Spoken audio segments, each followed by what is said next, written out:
Bonjour à tous. On va commencer la conférence de presse avec Pierre-Emerick Aubameyang et Poncho Bardonado. On va commencer par le joueur et ensuite nous passerons au coach. Fabrice. Pierre-Emerick, bonjour. Juste en face de toi. L'OM vient de vivre des heures assez tourmentées, c'est le moins qu'on puisse dire. Est-ce que tu peux nous raconter comment le groupe a vécu tout ça? Alors c'est sûr que c'est une sacrée tourmente. Après, ce que je peux vous dire, c'est que nous, pour l'instant, en termes de groupe, on pense au match, c'est le plus important. Je pense qu'on doit être focus là-dessus. Nous, ce qu'on attend de nous, les footballeurs, en tout cas, c'est des résultats sur le terrain. Et voilà, c'est la seule chose qu'on puisse faire pour le moment. Et voilà, pas grand-chose à dire de plus sur ça. Karim. Oui, bonjour Pierre-Emerick. Juste pour aller dans la suite de cette question, quand même, ce sont des circonstances particulières. Il y a Poncho Bardonado qui est à côté de toi. Il y a eu un changement de coach. Il y a beaucoup de choses qui se sont passées. Comment vous faites alors pour vous rester dans votre bulle alors que vous allez avoir un match important à jouer demain soir? Ouais, c'est sûr que c'est un contexte assez particulier. Après, comme je l'ai dit, nous, ce qui doit être la priorité, c'est de se concentrer vraiment sur le match de demain. Bien sûr, c'est pas facile. Forcément, on est humain, on pense à ça aussi. Mais voilà, après, je vais pas détailler sur ce qu'on se dit ou quoi que ce soit. Je pense que le mot-clé pour nous, c'est le match. Et de gagner, c'est ce qui nous intéresse. Après, voilà, le reste, il n'y a rien d'autre à ajouter. Flo. Oui, Pierre-Emerick, ici au fond à gauche. Bon, on insiste beaucoup là-dessus, mais est-ce que maintenant, vous voulez justement faire abstraction de ça, retrouver le terrain, retrouver le jeu, la Ligue Europa, et est-ce que vraiment vous allez y arriver? Parce que on est sur une crise majeure là, donc est-ce que vous voulez entendre parler que de football, c'est ça l'idée? Exactement. Et bon, même si je me doutais bien que vous alliez me poser les questions, après, comme j'ai dit, ouais, c'est vraiment être focus sur le terrain, sur le football, parce que je pense qu'on reste sur deux résultats qui nous restent un peu en travers de la gorge. Et je pense qu'il faut qu'on redresse la barre. Et voilà, tout simplement parce qu'on est l'Olympique de Marseille, on représente ce club. Et on se doit de bien jouer, de gagner les matchs. Et d'autant plus que c'est le premier match dans cette compétition européenne. Donc il va falloir être prêt pour cet événement. Et ma deuxième question, Pierre-Emerick, est-ce que tu as un message pour les dirigeants de l'OM qui sont restés à Marseille? Bon, Marcelino est parti, on l'a compris, je ne sais pas, il a dû vous dire quelque chose. Il y a l'intimité du vestiaire, mais c'est aussi bien que les supporters sachent peut-être ce qu'il vous a dit. Et est-ce que tu as un mot pour des dirigeants comme Pablo Longoria qui normalement sont tout le temps à vos côtés et qui là sont en retrait, qui ont mal vécu la réunion de lundi? Est-ce que tu as un mot pour eux, toi, en tant que joueur important de ce vestiaire Marseille? Bah, c'est assez simple. Après, ce qu'on a à se dire entre nous, que ce soit nous les joueurs et les dirigeants, je pense que ça doit rester entre nous. Tout ce qui est dit dans le vestiaire, voilà, entre nous et les dirigeants, bah, ça doit rester une discrétion quelque part, puisque ça nous regarde nous. Donc bon, voilà, pas grand-chose à dire là-dessus. Bruno. Oui, bonsoir. Bon, vous avez suivi forcément à distance un peu tout ce qui s'est dit, mais quelle est selon vous la responsabilité des joueurs, voilà, sur un peu ce qui s'est passé et sur ce qui va se passer? Voilà, parce qu'on se dit qu'à un moment donné, ce qui peut permettre peut-être d'améliorer les choses, c'est d'avoir des résultats positifs. Mais sentez-vous que vous avez aussi une part de responsabilité ou pas? Je ne vous demande pas ça à titre individuel, bien évidemment, mais collectif. Voilà, vous qui êtes dans le cadre de cette équipe. Oui, après, comme j'ai dit, quand on joue à l'OM, quand on est joueur, on se doit de tout donner pour faire des résultats. Et forcément, comme j'ai dit, les deux derniers matchs n'ont pas été ce que nous attendons. Après, on a la capacité, je le sais, j'en suis sûr, j'en suis conscient, on a un groupe vraiment talentueux. Et maintenant, c'est à nous voilà, on rentre dans une phase où on a beaucoup de matchs très importants, dans l'espace de très peu de temps. Et je pense que c'est un vrai test pour nous, pour voir justement, et de démontrer aussi qu'on a la capacité de pouvoir nous surpasser et de changer la donne. Mais est-ce que vous vous dites que ce serait peut-être arrivé si on avait gagné des matchs, par exemple, au lieu de... Ah, ça, je sais pas. Après, ça, c'est comme je dis, c'est de l'extra sportif. Moi, je suis focus sur le football. Voilà. Oui. Bonjour Pierre-Emerick, Webix, Infosport Plus, Canal+, c'est une situation assez ubuesque parce qu'on sait que l'OM est un club à part, mais ce qui interpelle, c'est que la crise sportive n'est pas profonde là, dans cette situation. Parce que vous êtes 3e du championnat, en Bana, vous n'avez pas perdu de match.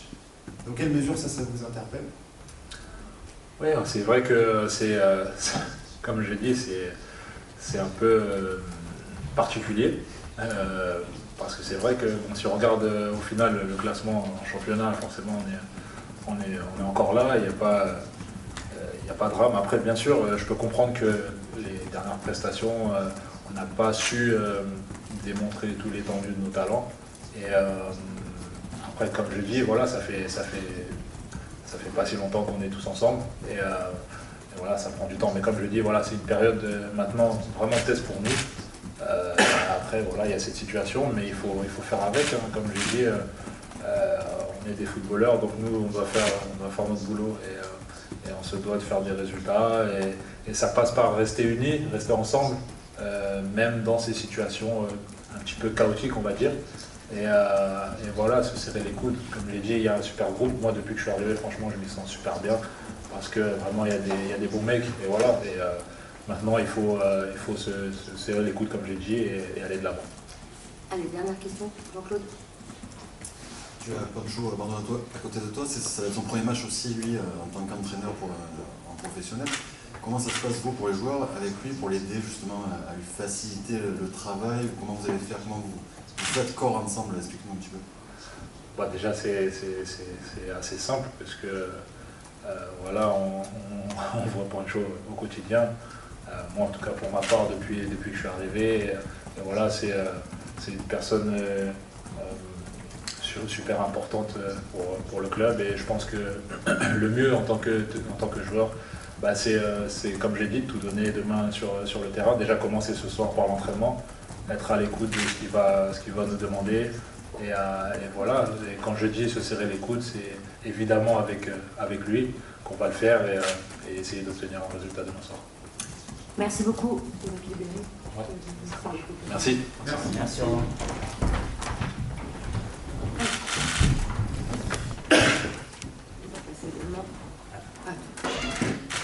Karim.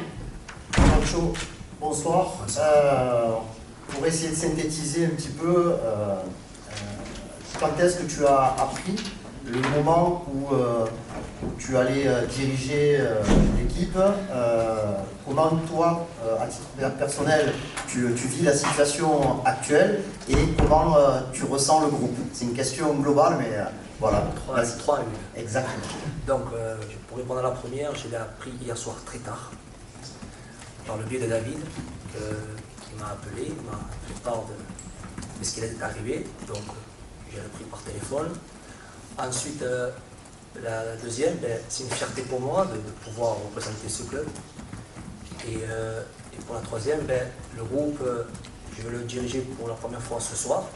Donc, oui, je pense que les joueurs sont prêts à répondre présent demain soir parce qu'ils savent l'importance de ce match-là et de ce qui a pu arriver au club. Giovanni. Bonjour, Giovanni Castelli, la chaîne L'Équipe. C'est vrai que sportivement, la saison de l'Olympique de Marseille n'est pas dramatique, il n'y a qu'une défaite face au Pana. Est-ce que le timing de cette crise vous interpelle? Merci. Ça, c'est une question qu'il faudra poser aux dirigeants, pas à moi. Moi, je suis à disposition du club. On fait appel à moi, j'essaie de répondre au président et c'est ce que je ferai déjà cet après-midi, ce soir par l'emplacement, c'était pour donner le match. Mélissandre. Bonsoir, Pancho, ici. Bonsoir. Comme vous l'avez dit, vous allez prendre le groupe ce soir, vous allez le diriger, vous le connaissez déjà, vous allez jouer votre premier match, un match officiel de compétition européenne qui est toujours important pour l'OM. Est-ce que vous avez déjà des idées? Est-ce que vous voulez changer beaucoup de choses? Est-ce que vous allez continuer dans la continuité de Marcelino? Qu'est-ce que vous nous dites là pour réveiller ce groupe et essayer de le concentrer sur le terrain? Des idées, oui, il y en a. On échange très régulièrement avec David. David, pour parler de David, ça fait 3 ans qu'on se connaît, donc il n'y a pas besoin de se parler pour se dire les choses. Et on a beaucoup échangé déjà hier soir par téléphone et ce matin, tout le long du voyage, on a des idées. On les verra demain soir. Baptiste. Est-ce que vous sentez les joueurs marqués par les 3-4 derniers jours qui viennent de vivre entre le résultat de Toulouse, les échos qu'ils ont eu de cette fameuse réunion, ce qui s'est passé hier, et comment vous pouvez vraiment leur permettre de pas paniquer par rapport à tout ce qui se passe? Ils savent déjà les résultats que nous avons, comme vous avez dit, on n'a pas perdu un match, que ce soit un championnat, et ils savent ce qui leur attend. Le contexte du club, ils le connaissent avant de venir signer au club, ils savent que ça peut arriver, comme à Marseille, comme les autres clubs bien sûr, mais il faut qu'ils soient le plus professionnels possible, il faut qu'ils répondent présent aux attentes qu'on va leur demander et qu'ils restent focus sur le match. Eux, il faut qu'ils soient focus sur le match, pas pour ce qui se passe autour du terrain, pardon, à l'extérieur du terrain. Jean-Claude.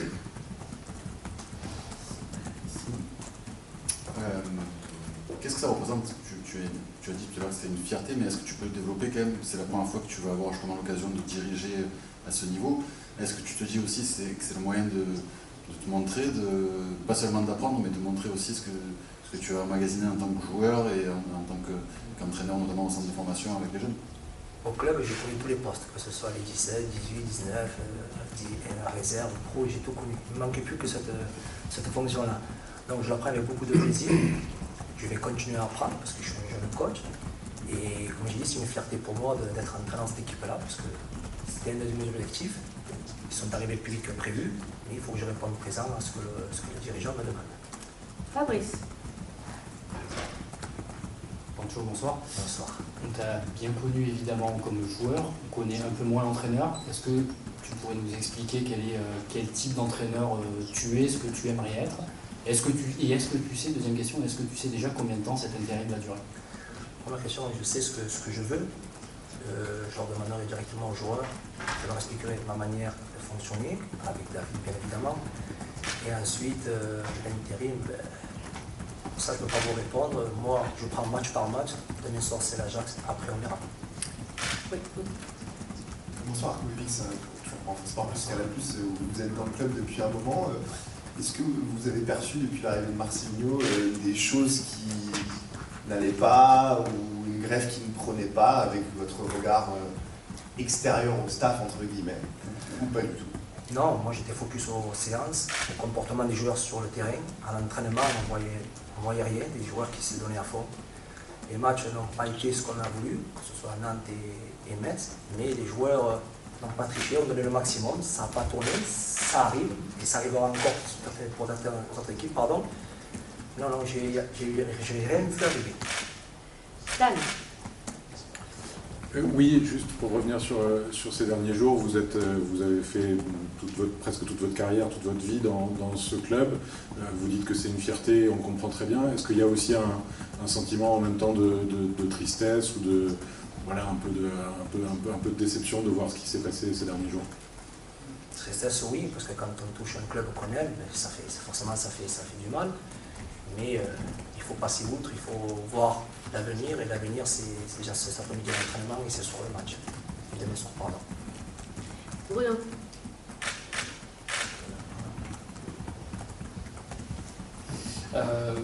Je voulais juste vous demander, c'est sûr que, encore une fois, tout ça n'était pas prévu. Il y a un match qui arrive sur un mini-championnat, un match de Coupe d'Europe, une compétition importante pour le club. En quoi ce match-là, le premier, il est important dans ce mini-championnat-là, comme ça, s'il vous plaît, de bien débuter? Ouais, parce qu'il y a un nouveau coach qui est arrivé. Il y a un match qui arrive très rapidement, il y en a un autre qui va s'enchaîner encore une fois dimanche. Donc, pour rester dans la bonne dynamique, il faut que le premier match soit bon et soit bien fait pour qu'on puisse enchaîner derrière. Mais vous croyez un sursaut à une équipe de web transformée sur ce que l'on voit ces derniers temps? Ça, il faudra poser la question aux joueurs, vous le verrez demain soir. Nous, ce qu'on essaie de faire, c'est de faire notre boulot, de faire le mieux, qu'on soit très professionnel. On fera passer les messages, David et moi, et ensuite, c'est les joueurs qui répondront sur le terrain. Flo.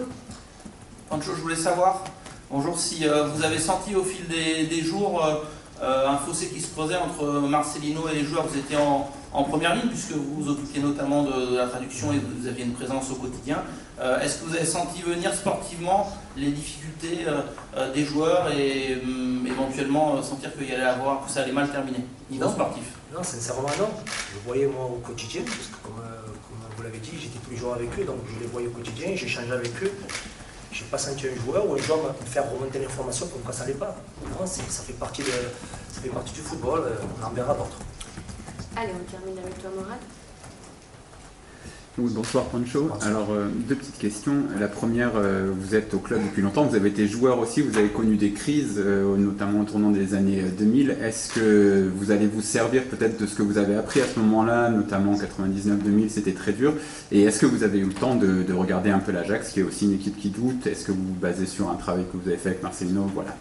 Donc, pour la première question, oui, comme vous l'avez dit, j'ai connu des crises en tant que joueur. Ça ne m'a pas perturbé. Ensuite, le club va en avoir d'autres, c'est des crises, mais il faut qu'on réponde présent nous sur le terrain, qu'on soit professionnel, comme je l'ai déjà dit. Et ensuite, pour répondre à la deuxième question, avec David, on a vu beaucoup de vidéos de l'Ajax, comment ils jouent. Ils sont en crise, nous on ne s'occupe pas de l'Ajax, on s'occupe de nous-mêmes, et on va essayer de faire le plus grand match possible demain soir. Merci beaucoup. Merci.